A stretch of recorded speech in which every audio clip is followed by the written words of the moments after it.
Hello Mami, it's me again. So for today's video Mami, mag-ready tayo ng pang-almusal natin while natutulog pa yung mga anak.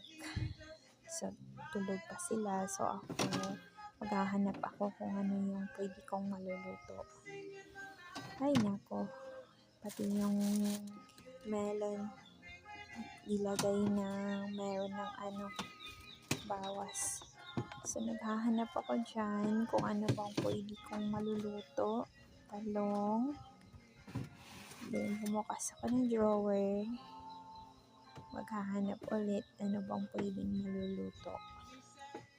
So, yung mga gulay namin, mura lang yung gulay dito. So, yung 200 pesos na gulay, so marami na. So, yung 200 pesos na gulay is good for 1 week na ngayon namin Mami. At saka yung mga leaves, ilalagay ko talaga siya sa plastic para hindi siya madaling masira. So, I will choose saluyot with yung baringon tawag sa amin. Yung mga maliliit na isda. And then, bulat. So, ano bang tawag sa Tagalog yan? So, for today is maglauoy ako si Aketch. And then, meron pang nahulog na piso.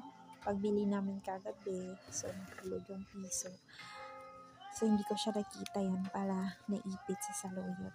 So, yung saluyot is hinati ko lang siya para yung naiwan, yung natira is pwede pang iluluto sa next day or sa susunod na araw.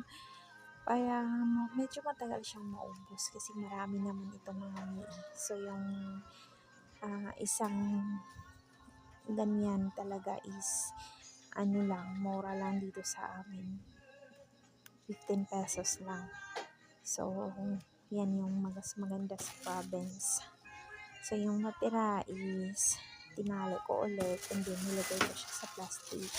And then, ibabalik ko yun ulit mamaya sa refrigerator para hindi siya madaling masira. Para pwede pa siya the next day, susunod na araw. Ganun. So, yan yung kalahati na napili ko. Pinili ko na siya. And then, natapos na akong magluto Mami. So, yan yung bulat.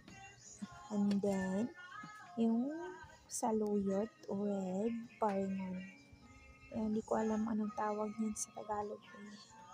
So, yan lang yung ulam namin for today. Lauoy. Yan yung pinakamasarap na ulam.